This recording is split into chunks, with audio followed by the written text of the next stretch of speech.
What is up, everyone? My name is Alex, aka Doer, and we are back with another episode of Doers Take Breaks, where we invite a guest, talk all things MMA, and jump into the world of art and collectibles. Today, I have the pleasure to sit down with Scott Cohn, who is the mastermind behind the UFC 304 poster that you're going to see here. Scott, how are you? Pretty good. How are you doing? I'm doing good. Again, thank you for coming on the show. I like to get to know the artists behind, the sick artwork that goes into the UFC. One of the things, so I just came back from UFC X recently, and one of the things that I realized is they have an entire section where they dedicate to highlight like previous artists or photographers that they've worked with in the past. So the UFC really has like a focus on like leaning in to artists and the artistry of like combat, art. So I think that's just really cool. It's funny. I was just looking it up Really? yesterday and today. The expo, I was like, oh, it just passed, but I just did a poster, so it's not like I can be like, hey, but I didn't know if do they have the artists come out too to show the posters? No, but it's something that it's worth bringing up. But what I find is with the UFC, the more proactive you are, the more they're willing to like say yes to something, Right.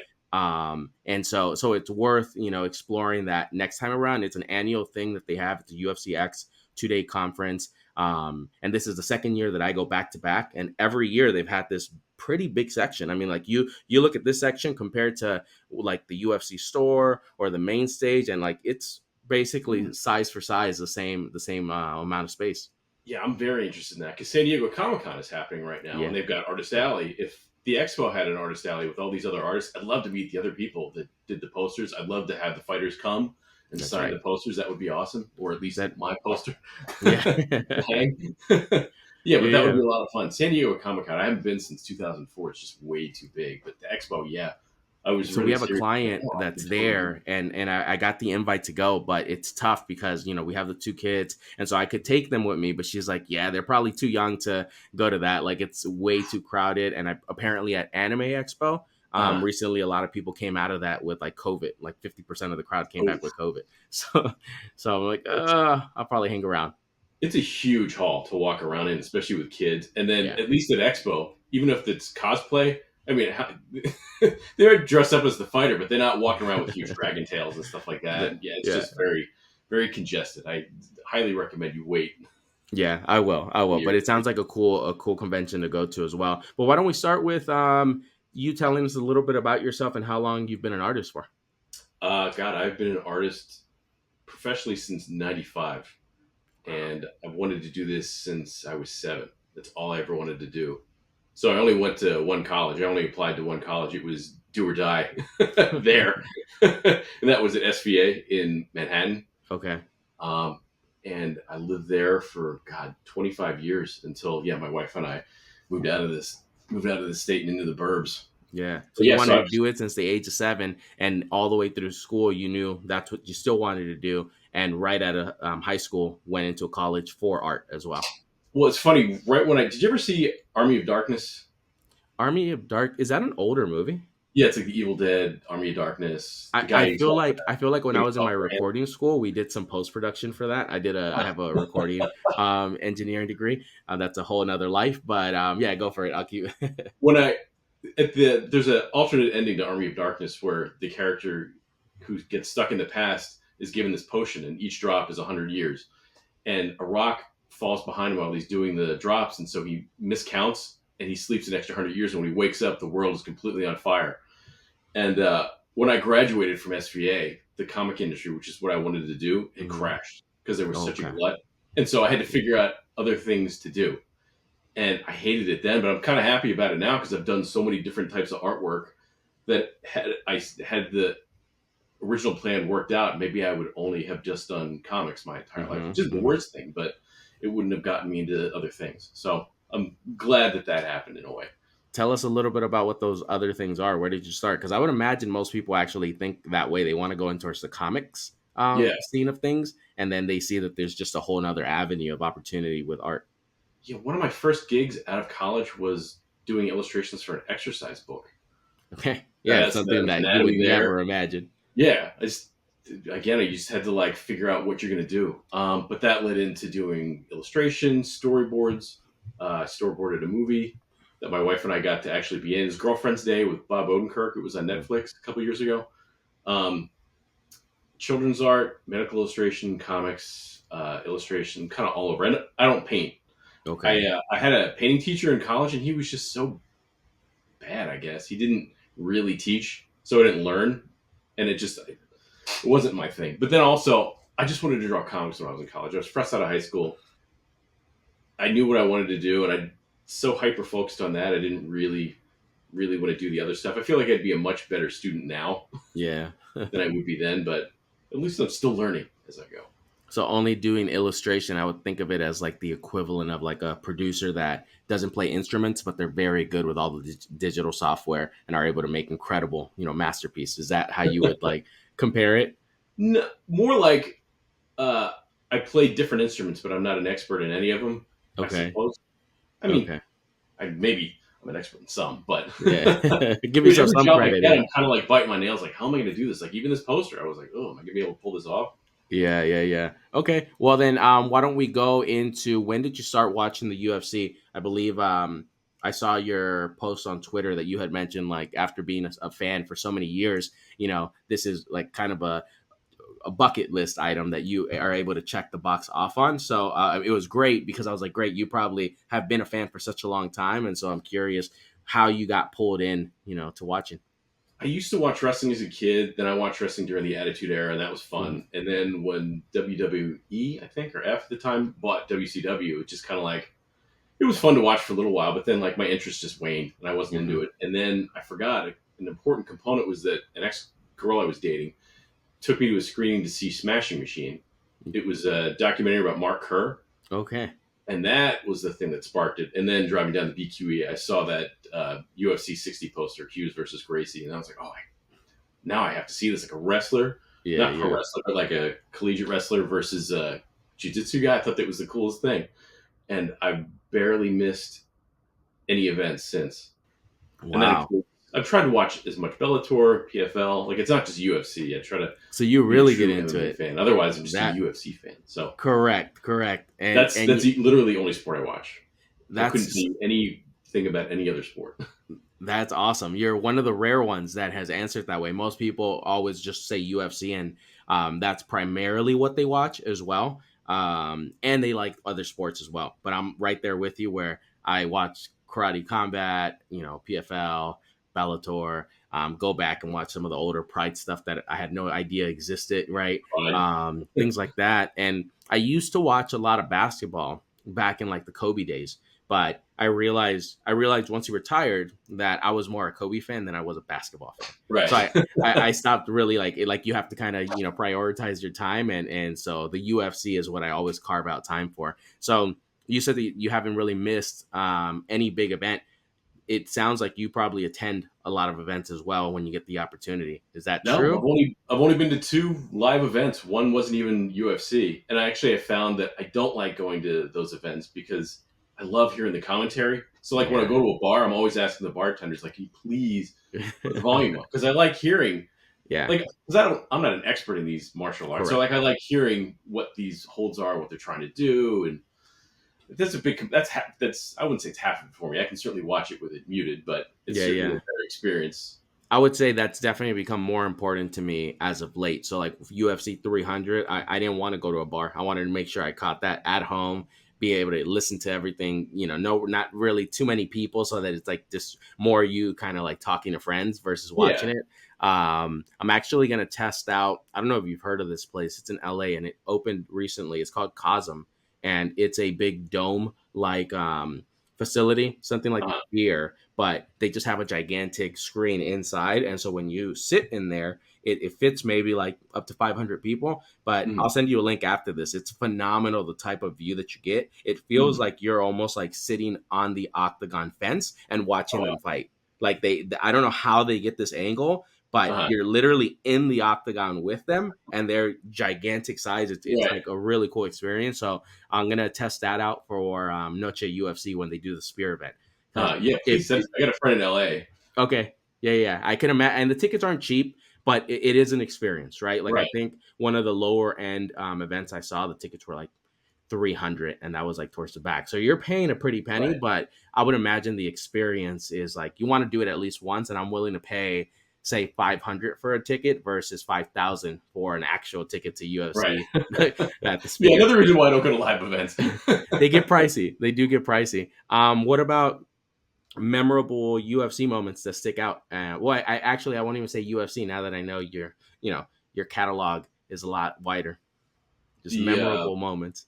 oh god, what were the two fights with Michael Chandler and Bellator with Oh, Eddie Alvarez. Eddie Alvarez? Yeah, I was like Estevez. No, it's not that. Yeah, those fights were amazing. Yeah. I remember being in a bar watching. It was Sonnen versus Silva, and the TV went out. The entire bar. Number one or number two? Number one. It went out for like the first like a minute in the first round, and so we didn't get to see Sonnen take Silva down. Yeah. And all of a sudden, he was just on top of him, and the bar just went nuts. Yeah.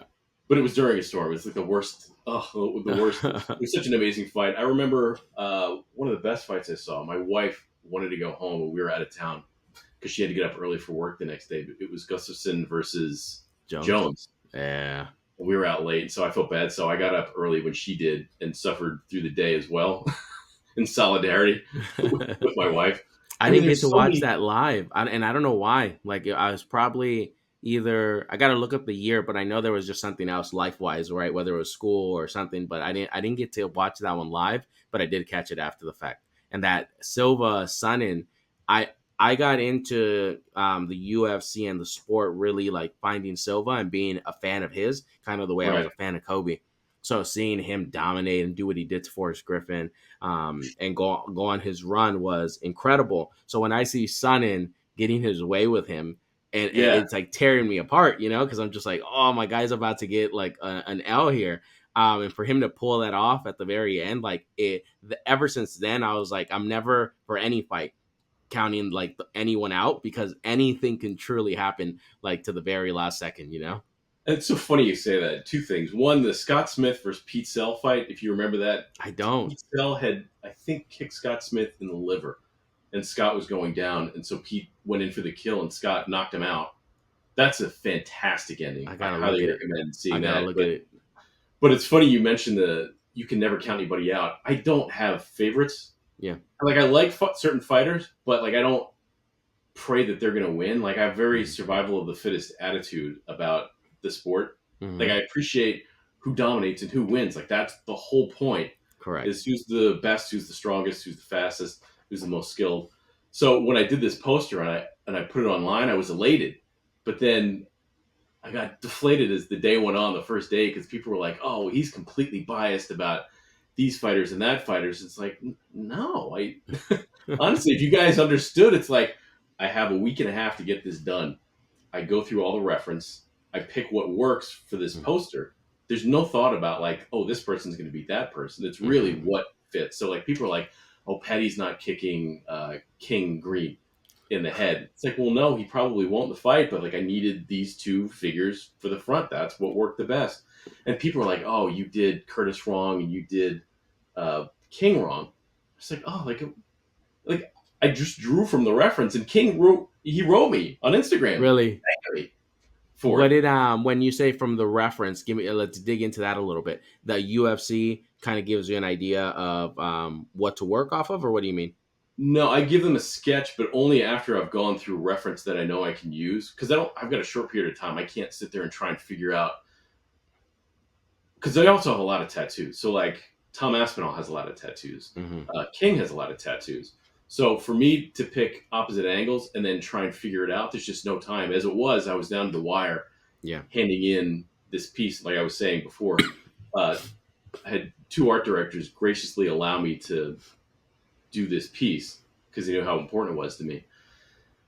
So like, I don't have a lot of time to get it done, and I worked all day, every day on this to make sure, because there was 10 figures on this piece. Wow. So I really have to go with what's there for the reference. There's not much time for me to try and figure things out or try to flip a figure. There's only one body part, and that's Patty's arm sticking up that I changed from the reference. Okay. But yeah, there is just no time for anything. So I heard the window is super tight. How did the opportunity come about? Like the UFC reaches out to you via email. I wish. No, you reach out to them. This is an episode where Mr. Burns can't remember Homer's name, no matter what Homer does. No. He gives him a box of chocolates, and Mr. Burns eats every chocolate except for the one sitting over Homer's face with his name, and so he never gets his name. I had searched out the two art directors online because it's not like they're just readily available, these emails, Good man. and found their Gmail accounts and had written them both, and they never responded. So then I tried again, never responded.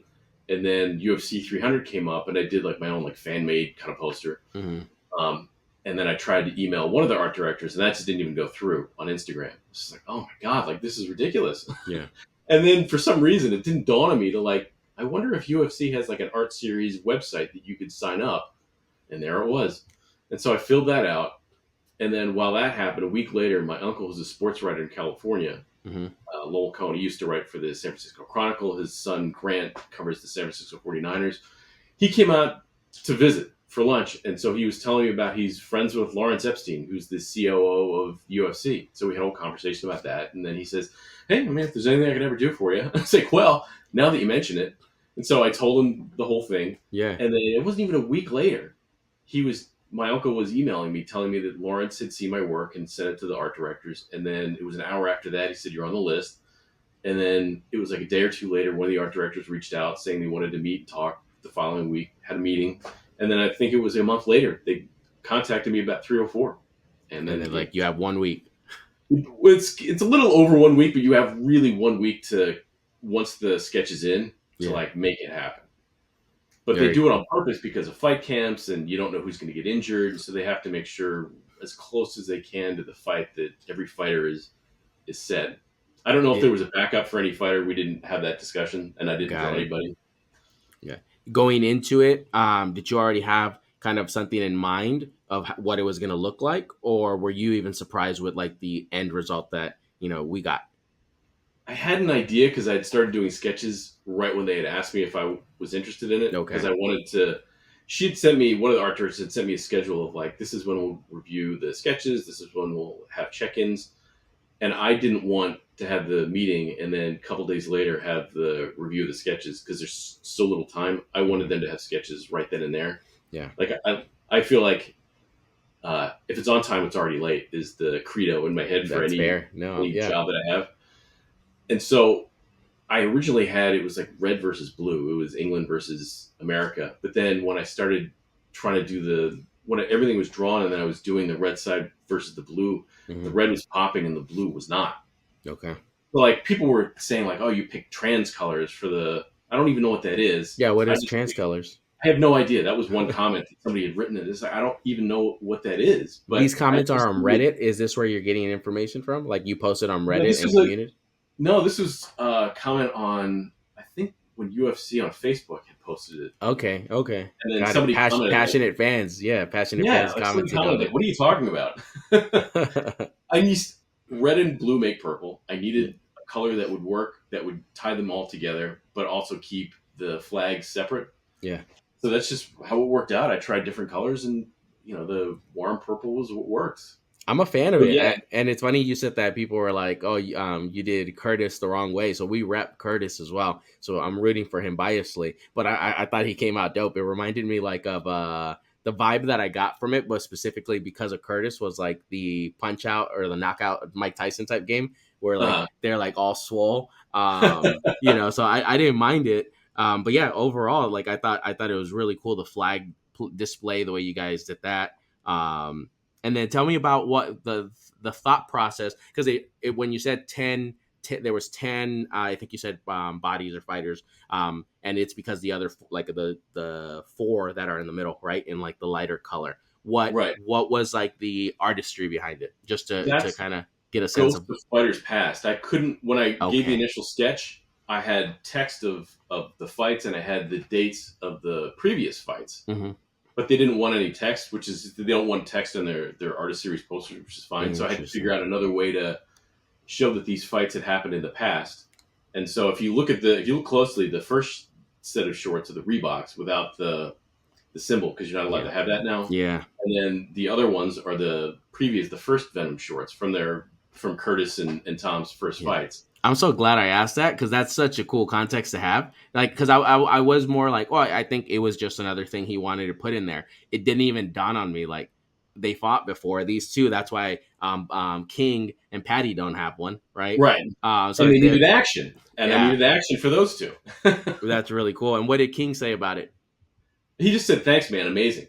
And so Awesome. I said, "Thanks, that really means a lot." So That's so cool. hopefully I'll get to draw him again. I had a blaster on Curtis. There's a photo of him making that face.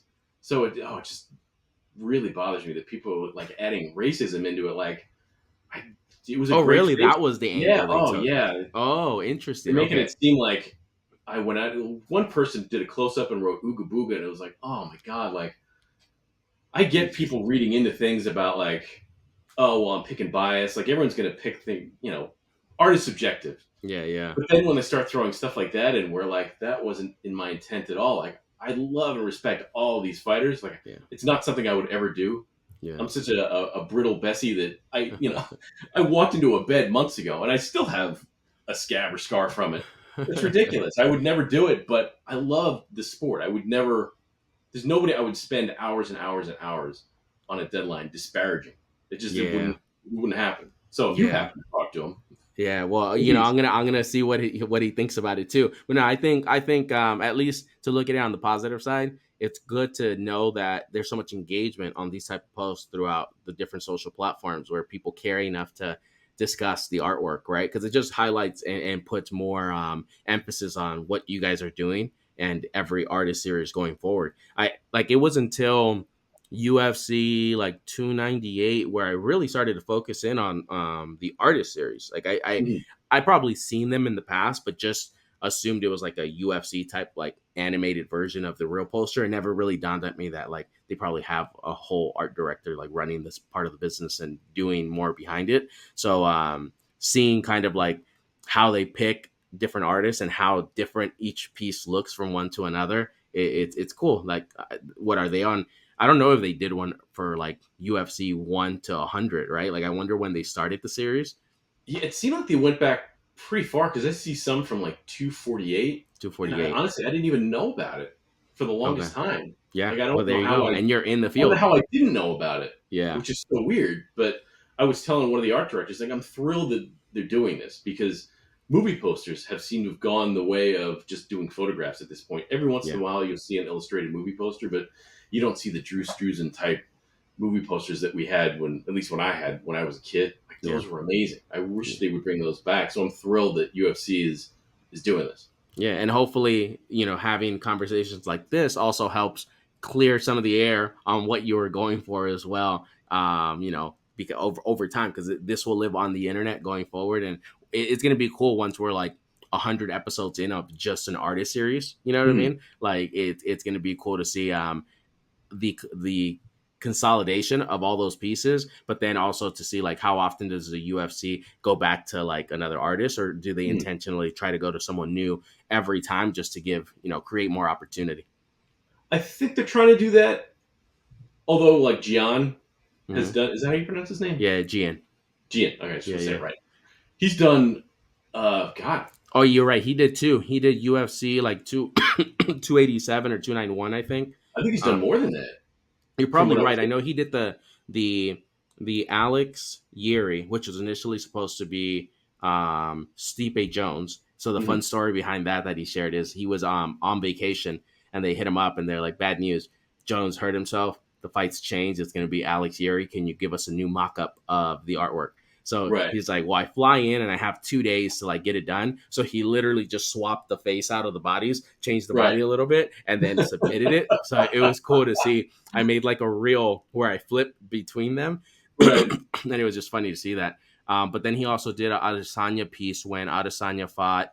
Um, who did he fight then? I forget who he fought, but there was that Adesanya one, and then of course the monumental, 300 piece, which is a Yeah, beast. Yeah. When you see a piece like that, what does that inspire you to have a like do absolutely. something like that? I think 300 is probably when I saw his. I must have seen before, maybe not, but absolutely. I can thank him for being the MacGuffin for me. Really, wanting to make this happen. Yeah. Like I've done MMA art in the past just for fun, Yeah. Yeah. to like promote fights and to get my name out there. but this was like, yeah, I never knew this was until this year. I Yeah, never knew this was like an option. Like I'd done stuff for WWE in the past, very cool. but this is, I mean, again, being the only sport I watch is something I really wanted to be a part of. Now that they're under the same TKO umbrella, it might lend itself to do more work across both of the sports. Now that you know the art director. Yeah, I mean, I'm friends with an art director over at WWE, but they're very in house. I mean, Okay, it's so funny. He and I used to watch wrestling years ago, so it's funny that he's there. been working there for years now. Very They're just cool. very in house, but it's funny. I think my style lends to both companies very well. I mean, drawing comics and MMA is it's a Yeah. lock. Yeah, no, I really love that piece. Well, before we get you out of here, are you a collector of anything? I used to collect comics, Okay. but I have so many of them. My wife is like, please get rid of the ones you don't read. So I got like 9 boxes over here. Of, like I've had friends come over but they're not taking like the amount I would like to take. So That box I right just there, got them that's over full the of bench comic back books. there. That box that I see back there. Oh no, which That side, yeah. that's a cat box. Oh, It okay, was a okay. chair with doors in it. But the box above it is I do one of the things I do is I do Star Wars packaging art, toy packaging art for the vintage line based off of the old Kenner toys from the 80s. And so Interesting. this is For what company do you do that for? Hasbro. Hasbro. Okay, Yeah. okay, very cool. And so that's the Razor Crest from the first season of, oh God, it's the one with the little Yoda guy. How am I drawing a blank here? The one with the little Yoda guy. Like you're talking about Yeah, the name of the the series, Mandalorian. The Mandalorian, Mandalorian. the license, There. yeah, the new Disney Plus show. Yeah. Can you bring it closer? I'm curious Yeah. to look at it. So the reason it caught my interest is that's one of our clients as well. Hasbro hasn't been one of my personal clients, but my colleague has had them for like 5+ years. That's huge. Wow. I literally did this right I literally handed it in the day. It's either the day Gina Carano had tweeted out Oh, that yeah, tweet yeah. or the day after, and so she was drawn in there. And then when I got it back, they're like, "Do you notice anybody missing?" But now she's able to go forward with her lawsuit, so we'll see what happens there. Yeah, that's very cool. Awesome. Well, I thank you again for coming on. We'll just hang Absolutely. out backstage while I get us out of here. And folks, if you enjoy this type of content, please consider subscribing. Until next time, this has been Doers Taking Breaks. We are out of here, y'all. Peace.